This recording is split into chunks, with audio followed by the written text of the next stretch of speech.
Hello students, मैं विनय Pratap Singh online platform पे आपके साथ हूँ। और आज के इस लेक्चर में जो कि क्लास 11th का होगा, और हम लोगों ने इस चैनल के थ्रू रिसेंट में हमने स्टार्ट किया था लॉज ऑफ मोशन। तो ये हमारा एनएलएम का पार्ट 2 है। Part 2 Newton laws of motion part 2 वो लेक्चर नंबर पार्ट 2 क्या 2 एनएलएम का 2 पार्ट सेकेंड पार्ट। हम इस सेकेंड पार्ट में बहुत ही इम्पॉर्टेंट चीज़ पढ़ेंगे और उस इम्पॉर्टेंट चीज़ में बहुत ही इम्पॉर्टेंट बातें करेंगे।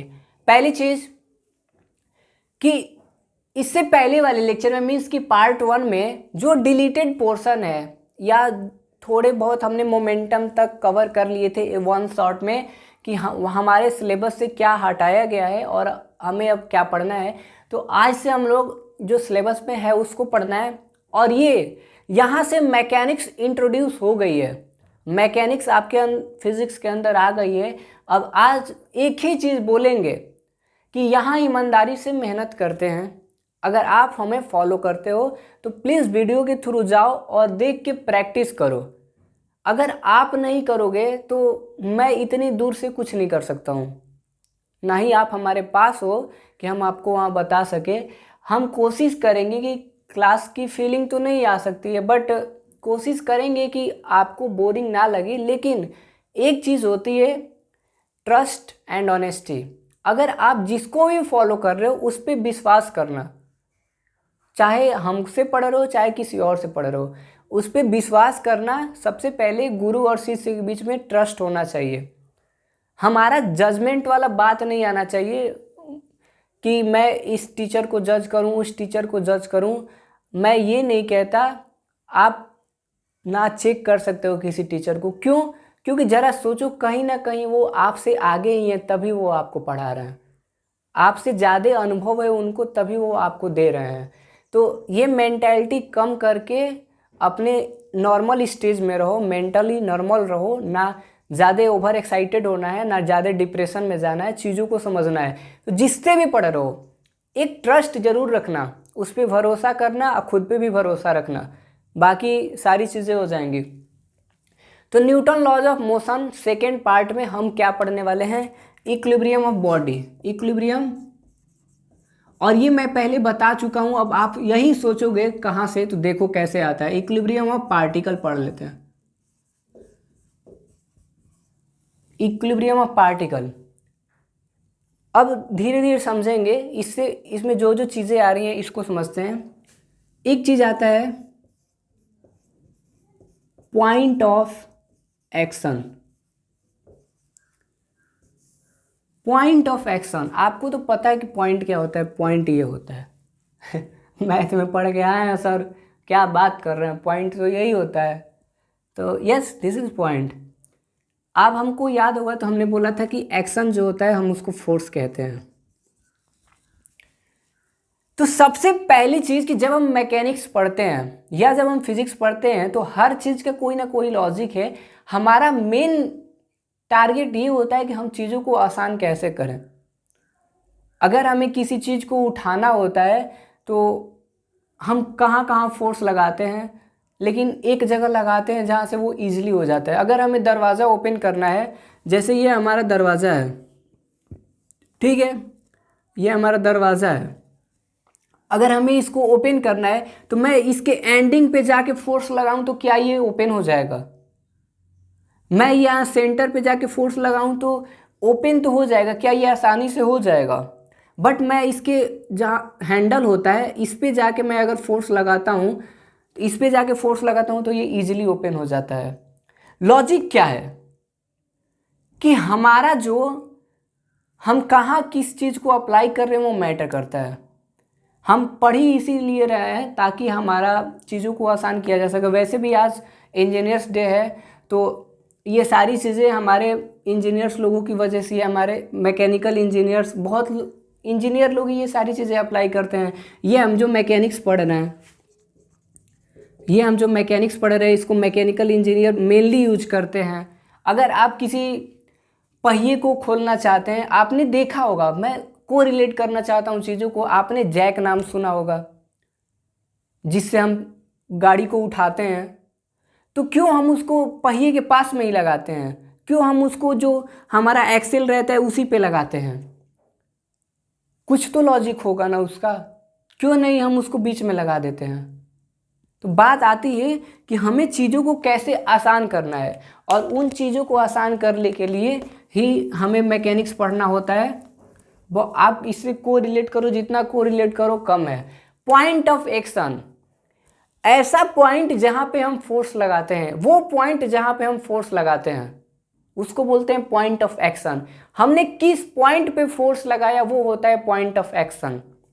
मैं बोलूँ कि ये टेबल है, ठीक, और इस टेबल पे एक बुक है। ये क्या है? बुक। इस टेबल पे एक बुक है, मैं चाहता हूं कि ये बुक इधर उधर मूव करे।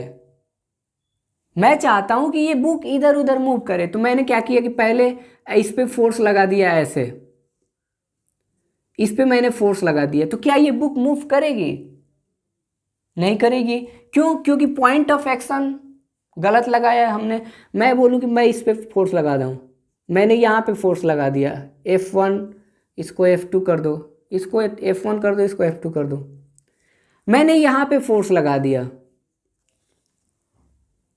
तो अब ये बुक मूव करेगी क्योंकि एक्शन पॉइंट इसका सही है। यहाँ पे अगर इधर से लगा के इसको हटा दें तो ये बुक इधर मूव करेगी। और नीचे फोर्स लगा दो, यहाँ पे फोर्स लगा दो, सारी चीज़ें एक्शन पॉइंट, कि हम कहाँ फोर्स लगा रहे हैं वो हमारा पॉइंट ऑफ एक्शन है। जिस पॉइंट पे हमारे पास एक बॉटल है, आई होप बन जाए, हमारे पास एक बॉटल है, ठीक, आप इसको प्रैक्टिकल करके देख लो। एक हमारे पास बॉटल है, ठीक है, अमूल दूध पीता है इंडिया, अमूल का, ठीक है। तो अब देखो, अगर मैं यहाँ पे फोर्स लगाऊंगा, अगर मैं यहाँ पे फोर्स लगाऊंगा तो क्या होगा? मैं यहाँ पे उसके नेक पे फोर्स लगाऊंगा तो क्या होगा? मैं यहाँ पे फोर्स लगाऊंगा तो क्या होगा? मैं यहाँ बेस पे इसके फोर्स लगाऊंगा तो क्या होगा? ये पॉइंट ऑफ एक्शन है। पॉइंट ऑफ एक्शन की वजह से सारी चीजें बदल जा रही हैं। अगर मैं यहाँ पे फोर्स लगाऊं तो मे भी ये टिल्ट करके गिर जाए, ये नीचे बेंड कर जाए, गिर जाए। यहाँ पे फोर्स लगाऊंगा तब भी बेंड होगा, बट मैं बॉटल को यहाँ से फोर्स लगाऊंगा तो ये बॉटल मूव करेगी। That is point of action, कि हम कहाँ लगा रहे हैं और हमें क्या मिल रहा है, पॉइंट ऑफ एक्शन। अब इसके बाद आएगा हमारा लाइन ऑफ एक्शन। तो आपको भी ये पता है कि जो लाइन होता है वो कॉम्बिनेशन ऑफ पॉइंट होता है, पता है।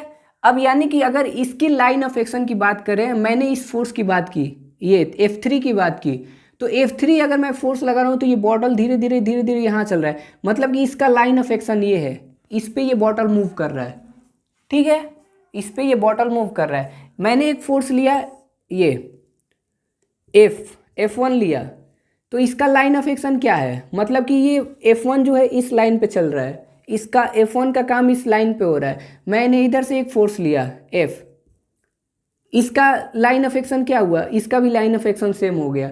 मैंने एक फोर्स लिया, ये इसका लाइन ऑफ एक्शन है, ये मान लो F1 है, तो इसका लाइन ऑफ एक्शन ये है, ठीक। मैंने एक फोर्स लिया F2, ये कहीं ऐसे, इसका लाइन ऑफ एक्शन ये है, ये सीधे ऐसे जाएगा।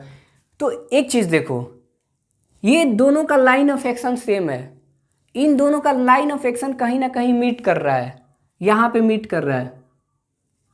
मैं क्या बताने जा रहा हूँ, कहाँ जा रहा हूँ, देखो गौर से। सबसे पहले चीज़ मैंने डिस्कस की पॉइंट ऑफ एक्शन, जो कि बहुत ही इंपॉर्टेंट है। आप फिजिक्स के स्टूडेंट हो, आपके लिए ये बहुत मैटर करता है कि आप चीज़ों को कहाँ अप्लाई करते हो। ये नॉर्मल लाइफ में इसको कोरिलेट करके देख सकते हो। फिर आया लाइन ऑफ एक्शन, तो लाइन आपको पता है कि पॉइंट की कॉम्बिनेशन होती है, more than one point dot dot ऐसे लेते हैं तो वो लाइन बनती है, आपको भी पता है। तो वही देखो, इसका लाइन ऑफ एक्शन इधर है, इसका लाइन ऑफ एक्शन भी इधर ही है, मतलब कि लाइन ऑफ एक्शन सेम है, कहीं ना कहीं मीट करेगा। इसका लाइन ऑफ एक्शन इधर है, इसका लाइन ऑफ एक्शन इधर है, लेकिन ये कहीं ना कहीं मीट करेगा। तो मैं यहां से क्या बता रहा हूं कि जब फोर्सेज की लाइन ऑफ एक्शन कहीं ना कहीं मीट करते हैं तो हम उनको कॉन्करेंट फोर्स कहते हैं। क्या कहते हैं?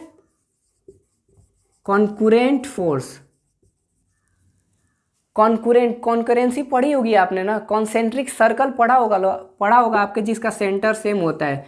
तो बिल्कुल वैसे ही वो सारे फोर्स, ऐसे फोर्सेस जिनके लाइन ऑफ एक्शन कहीं ना कहीं मीट करते हैं, हम उनको कॉन्करेंट फोर्स कहते हैं। कहीं ना कहीं मीट करते हैं, हम उनको कॉन्करेंट फोर्स कहते हैं। ठीक है, 3 रहेगा, मान लो 3 भी फोर्स ले लो तब भी कहीं ना कहीं मीट करेगा। यानी कि अगर कॉन्करेंट फोर्स की बात होगी तो उसका लाइन ऑफ एक्शन मीट करना चाहिए। ठीक है, तो अभी तक हमने पॉइंट ऑफ एक्शन पढ़ा, लाइन ऑफ एक्शन पढ़ा, और लाइन ऑफ एक्शन में हमने देखा कॉन्करेंट फोर्स, ऐसे फोर्स जिसके लाइन ऑफ एक्शन कहीं मीट करते हैं तो हम उसको कॉन्करेंट फोर्स कहते हैं। या ये कह दो कि एक पॉइंट जहां से एक ही जगह से फोर्स निकलती है, सेम पॉइंट से अगर कोई फोर्स निकलती है या सेम पॉइंट पे कोई फोर्स आती है तो हम उसको क्या कहेंगे? Concurrent force. ठीक है, ओके। अब देखो, अब आते हैं हम लोग इस टॉपिक पे, इक्विलिब्रियम ऑफ पार्टिकल। बहुत ही इंपॉर्टेंट है। अब मैकेनिक्स यहाँ से स्टार्ट हो गया है। आपका आज से रेस्ट करना, फिजिक्स अगर आपको स्ट्रॉन्ग करना है तो बहुत बड़ी बेवकूफ़ी होगी, बहुत ही, मैं बता नहीं सकता कितनी बड़ी। इक्विलिब्रियम मतलब होता है कि नेट फोर्स का जीरो होना, एफ नेट का जीरो होना। अब ये इसको कैसे समझा जाएगा? देखो, अगर कोई बॉडी रेस्ट पे है, एक बॉडी है जो कि रेस्ट पे है, ठीक है, रेस्ट पे रहने का मतलब कि इसका पोजीशन चेंज नहीं हो रहा है। ठीक है, अब अगर मैं चाहता हूं कि ये रेस्ट पे ही रहे, तो अगर मैं इस पे एक्सटर्नल कोई फोर्स लगाता हूं तो उसका सम क्या होना चाहिए? जीरो होना चाहिए। एक बॉडी रेस्ट पे है, इसको बोलते हैं स्टैटिक इक्विलिब्रियम। स्टैटिक इक्विलिब्रियम मतलब ये कि एक बॉडी रेस्ट पे है और मैं ये चाहता हूं कि उसकी पोजीशन चेंज ना हो, वो रेस्ट पे ही रहे, तो ये तभी पॉसिबल है जब उस पर जो एक्सटर्नल फोर्स लगाएंगे उसका सम जीरो होगा। मान लो मैंने इसका फोर्स इधर लगा दिया, ठीक है, मैंने एफ इधर लगा दिया, F1, और तो ये F1 की वजह से तो ये इधर जाने लगेगा, और ये इधर कब नहीं जाएगा? जब मैं इधर भी F2 फोर्स लगा दूं सेम मैग्नीट्यूड का। जब मैं बोलूं कि F1 equal to minus times of F2, तभी ये रेस्ट पे रह सकता है। बात को समझो। इक्विलिब्रियम ऑफ पार्टिकल मतलब कि जो नेट फोर्स है बॉडी पे, जो नेट फोर्स लग रहा है वो जीरो होना चाहिए, जो भी एक्सटर्नल फोर्स लग रहा है वो जीरो होना चाहिए। मैंने बोला कि ये रेस्ट पे है और आपने इस पे फोर्स लगा दिया। अगर हम चाहते हैं कि ये रेस्ट पे रहे, मतलब कि इसका फोर्स और इसका फोर्स इक्वल होना चाहिए, तभी तो वो रेस्ट पे रह सकता है। तो इसको हम स्टैटिक इक्विलिब्रियम कहते हैं। ठीक है, अब इसको दूसरी भाषा में क्या कहेंगे? अब मान लो इधर से भी फोर्स लगा दो, F3 कर दो, और इधर से लगा दो F4 कर दो, तभी तो वो कैंसिल आउट होगा। ठीक है, मतलब ये कि जो हमारा अगर इक्विलिब्रियम की बात होगी तो अभी हम लोग इसको समझेंगे, जो हम लोग कंपोनेंट पढ़े उस पर। इक्विलिब्रियम मतलब कि F external summation of F external equal to zero, यानी कि कोई भी फोर्स होगा, अगर दो बोल रहे हैं तो इधर इधर F1 F2, ठीक है, जीरो होना चाहिए। इक्विलिब्रियम ये किसके लिए है? एक रेस्ट हो सकता है, एक डायनामिक हो सकता है। एक होता है स्टैटिक इक्विलिब्रियम, स्टैटिक इक्विलिब्रियम मतलब कि बॉडी रेस्ट पे है, ठीक है। एक डायनामिक होता है, डायनामिक इक्विलिब्रियम मतलब कि बॉडी जो है मोशन कर रही है, और मोशन कर रही है तब भी हम चाहते हैं कि कुछ उसमें एक्सटर्नल चीज़ ना आए, तो वो तभी पॉसिबल होगा जब हम वो एक्सटर्नल का नेट जीरो करेंगे तब। ठीक है, तो एक चीज़ बस याद रखना है कि F external equal to zero होना चाहिए। इक्विलिब्रियम मतलब कि F external equal to zero, sum of F external equal to zero. अब जो हम कंकरेंट पढ़ के आए हैं इसको देखो, ये तभी होगा जब बोलेंगे कि F1 equal to minus F2, तभी ये इक्विलिब्रियम में होगा। ओके, अब देखो मैं बोलूँ कि अगर हमारे पास 3 कॉन्कुरेंट फोर्स है, कॉन्कुरेंट फोर्स है मतलब कि इसका लाइन ऑफ एक्शन क्या है, सेम, कहीं ना कहीं मीट कर रहा है। जैसे मैं बोलूँ कि ये एक ये ले लो, एक ये ले लो, ये F1 ये F2, ठीक है। थोड़ा सा अच्छे से बना देता हूँ, रुको। बस याद रखना कि इक्विलिब्रियम मतलब कि एक्सटर्नल फोर्स 0। अब 3 कंकरेंट फोर्स लो, ठीक है। ये भी आप पढ़ के आए हो, सारी चीज़ें ध्यान से देखोगे तब मज़ा आएगा। मैंने बोला कि एक फोर्स इधर लग रहा है F1, एक फोर्स इधर लग रहा है F2, ठीक है। तो पैरेललोग्राम बनाओ जरा। क्यों पैरेललोग्राम? क्योंकि ये एक ही पॉइंट से स्टार्ट हो रहा है, ठीक है। तो इसका रिजल्टेंट ये होगा। अब हम चाहते हैं कि ये दोनों फोर्स का रिजल्टेंट कहाँ गया, ये गया, that is R equal to ये रिजल्टेंट फोर्स।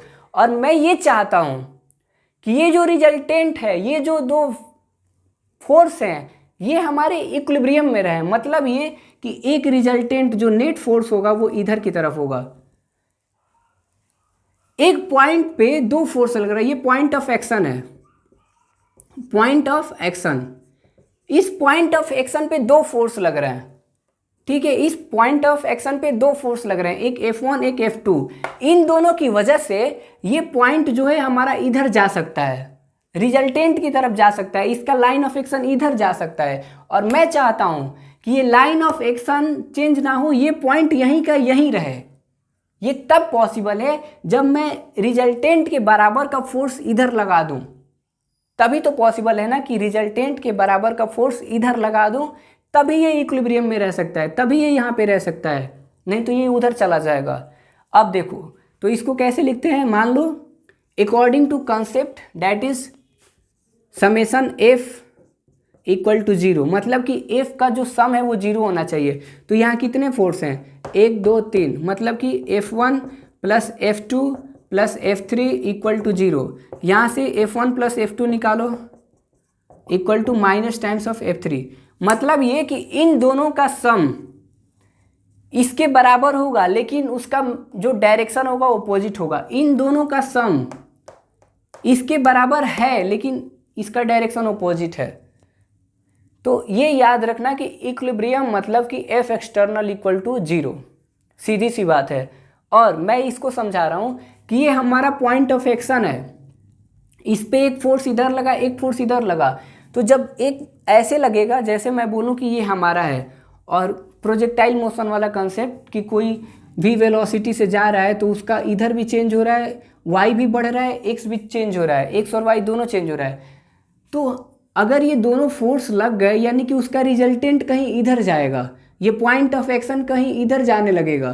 तो हमें वो नहीं कराना है, हमें कहना है कि ये इक्विलिब्रियम में है। तो ये तभी पॉसिबल है जब इसका रिजल्टेंट और ये आपस में बराबर हो जाए, डैट इज दिस, ओके। तो ये याद रखना, ऐसे फिगर आपके बहुत सारे बनेंगे, अभी हम लोग बनाते भी हैं, देखिए कैसे। और आप सारी चीज़ें पढ़ के आए हो। और एक चीज़ है इसमें बताता हूँ आपको, बहुत ही इंपॉर्टेंट है, बहुत ही इंपॉर्टेंट लॉ है, Lami's theorem. Lami's theorem, according to Lami's theorem, under the influence of 3 concurrent force, 3 concurrent force हैं जो कि इक्विलिब्रियम में है। कंडीशन क्या है, F1, ठीक है, F2, इस पे क्वेश्चन बेस बहुत पूछा जाता है, F3। लेमीज थ्योरम निकलेगा, अभी देखिएगा कैसे। लेमीज थ्योरम के अकॉर्डिंग हमारे पास 3 फोर्स है, हमारे पास 3 फोर्स है जो कि इक्विलिब्रियम में है। मतलब कि ये पॉइंट ऑफ एक्शन है, ये हमारा पॉइंट ऑफ एक्शन, ठीक है। ये ओ मान लो पॉइंट ऑफ एक्शन है। तो इस पॉइंट O पे 3 फोर्स लग रहे हैं, 3 डायरेक्शन में फोर्स लग रहे हैं, और ये कह रहे हैं कि इक्विलिब्रियम में है। तो पहली चीज कि इसके बीच में एंगल बना अल्फा, F2 और F3 के बीच में एंगल बना अल्फा, इसके बीच में बना बीटा, इसके बीच में बना गामा। क्या कि तीन फोर्स हैं, तीन कंकरेंट फोर्स हैं, मतलब आप समझ जाओ कि उनका, और वो इक्विलिब्रियम में है according to Lami's theorem under the influence of three concurrent force and if they are in equilibrium then आता है then F1 upon sine alpha equal to F2 upon sine beta equal to F3 upon sine gamma. ये हमारा Lami's theorem है और ये आपको याद रखना है, इसका डेरिवेशन आपके सिलेबस में नहीं है। तीन कंकरेंट फोर्स हैं F1 F2 F3, इसके बीच में अल्फा बीटा गामा, ठीक है। अल्फा बीटा गामा एंगल है, वो एंगल आप कुछ भी ले सकते हो। अब आपको समझना क्या है कि जब F1 की बात होगी तो उसके ओपोजिट वाला एंगल लोगे, जब F1 की बात होगी तो उसके ओपोजिट वाला एंगल, जब F2 की बात होगी तो उसके ओपोजिट वाला angle. F2 by sine beta, उल्टा हो गया क्या, yes, sign beta and sign gamma, okay. Alpha beta gamma, जब F2 की बात होगी तो उसके ओपोजिट वाला एंगल लोगे, जब F3 की बात होगी तो उसके ओपोजिट वाला एंगल लोगे। F1 upon sine alpha equal to F2 upon sine beta equal to F3 upon sine gamma, ठीक है। ऐसे आपको याद रखना है, ओके। अब देखो ध्यान से ये चीज़ याद रखना, आप ध्यान से याद रखना, बहुत ही इंपॉर्टेंट है। अब हम लोग क्वेश्चन करते हैं इस पे,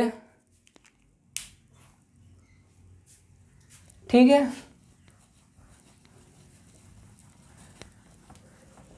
अब इस पे हम लोग क्वेश्चन करेंगे, थोड़ा बहुत गर्मी हो रही है,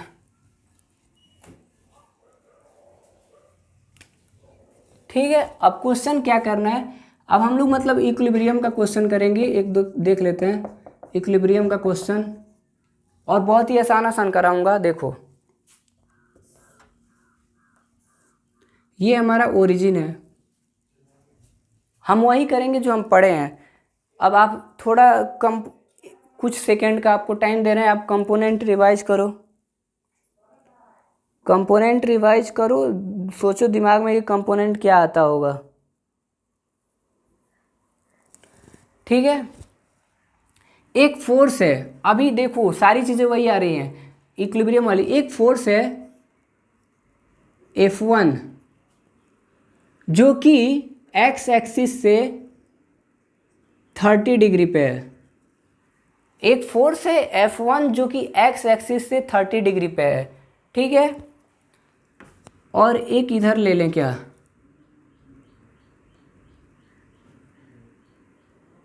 एक इधर ले लेते हैं, ठीक, कोई प्रॉब्लम नहीं है। एक यहाँ ले लो, F2 ले लो जो कि यहाँ से हमारा 45 डिग्री है, ठीक है।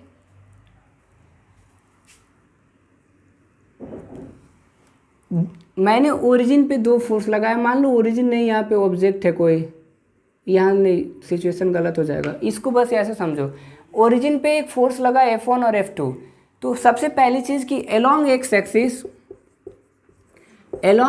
एक्सिस नेट फोर्स F कितना होगा, और एलोंग वाई Fx और ये Fy, एलोंग एक्स डायरेक्शन और एलोंग वाई डायरेक्शन फोर्स कितना होगा, सबसे पहली चीज़। तो देखो ये एंगल इधर से राइज अप हुआ है, मतलब कि एक्स एक्सिस से ये एंगल उठा है, एक्स एक्सिस से एंगल उठा है। और मैंने बोला था कि जहाँ से एंगल बेस उठता है उधर हम कॉस थीटा लेते हैं, ये कॉस थीटा, ठीक है। और इसके अपोजिट यहाँ पे हमारा साइन थीटा। तो किसकी बात हो रही है, F1 की, और एंगल कितना है 30 डिग्री, मतलब ये कि ये हमारा जो बनेगा F1 cos 30 डिग्री और ये हमारा बनेगा F1 sin 30 डिग्री। इसको समझो ऐसे, एक फोर्स है F1 जो कि 30 डिग्री पे लग रहा है, तो उसका देखो ये फोर्स ये कह रहा है, F1 जो कह रहा है कि इसका लाइन ऑफ एक्शन ये है, F1 जो ये कह रहा है कि इसका लाइन ऑफ एक्शन ये है, तो मैं मान लो मैं ये पॉइंट पकड़ता हूँ, तो इसको थोड़ा ड्रॉ करो, तो मैंने देखा कि कुछ टाइम t बाद इसका x भी चेंज हो गया है, y भी चेंज हो गया है। सारा खेल लाइन ऑफ एक्शन का है। मैंने बोला कि ये F1 कह रहा है कि इसका लाइन ऑफ एक्शन इधर है, मतलब कि ये इधर जा रहा है। तो इसमें आप कहीं एक पॉइंट पकड़ो तो आपने ये देखा कि उस पॉइंट के लिए x भी चेंज हो गया है और y भी चेंज हो गया है।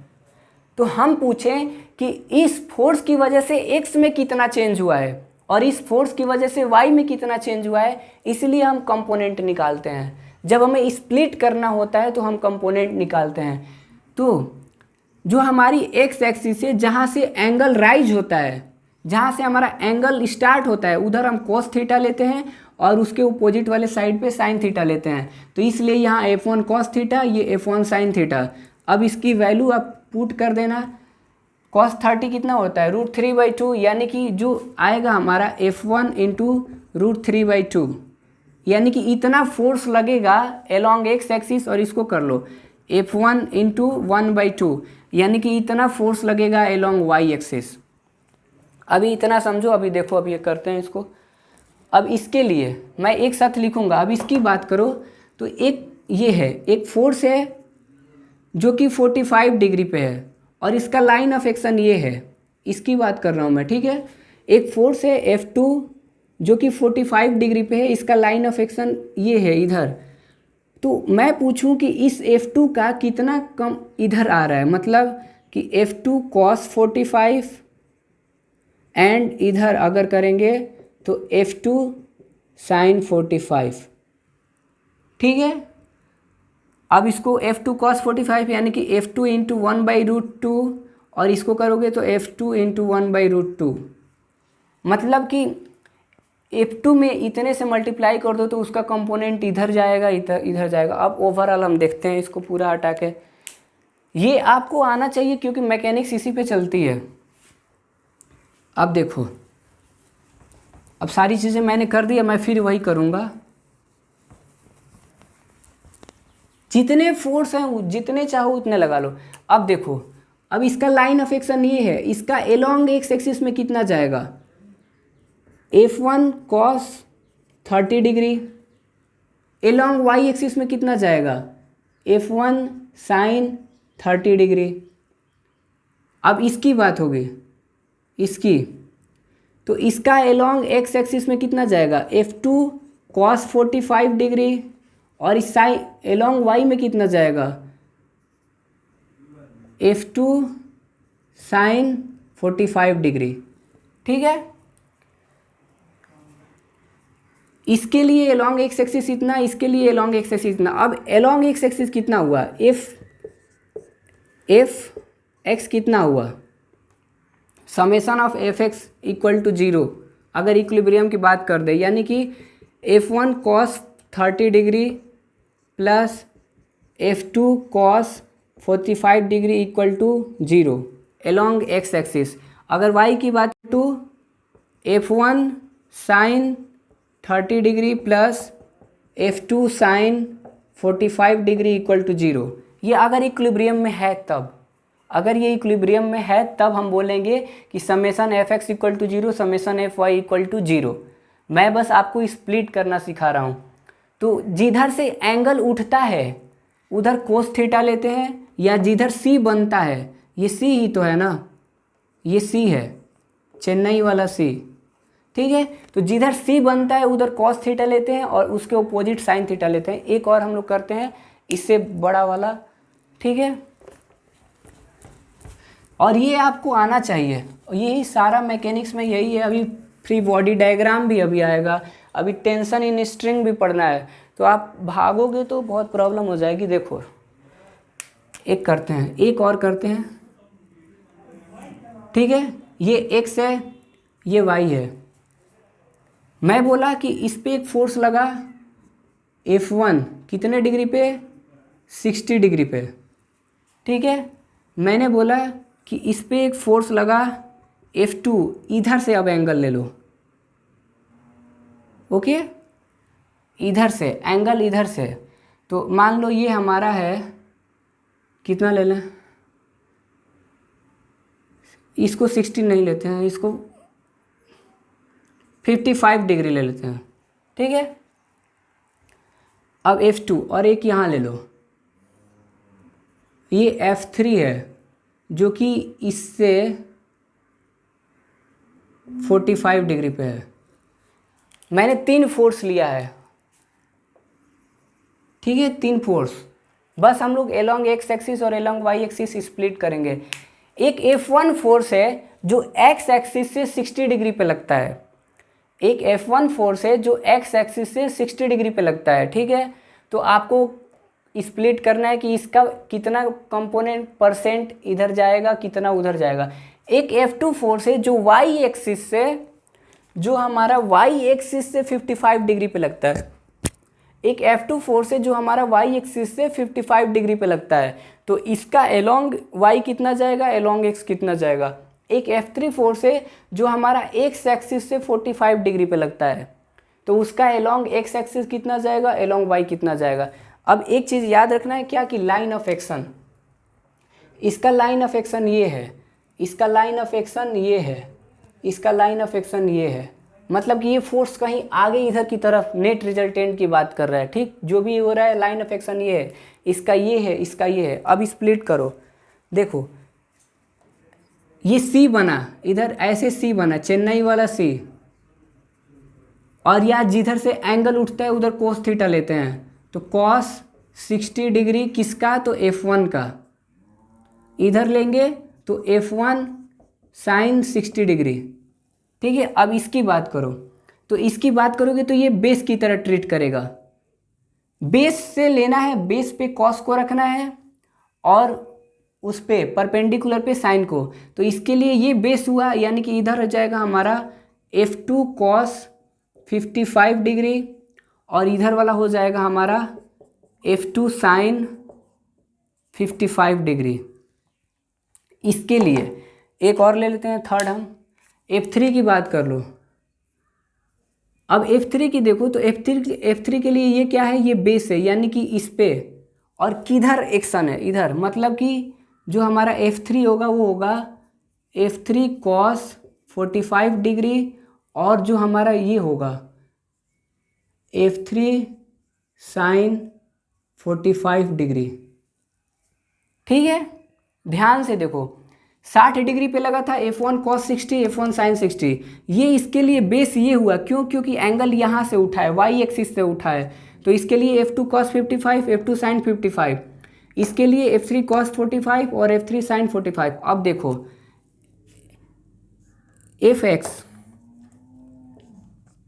Fx समेशन अगर बात करें Fx की, मतलब कि x एक्सिस पे कितने फोर्स हैं, तो F1 cos 60 प्लस ये F2 sin 55, F2 sin 55 plus F3 cos 45, F3 cos 45, ठीक है।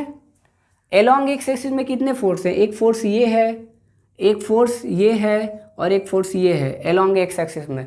F1 cos 60 plus F2 sin 55 plus F3 cos 45।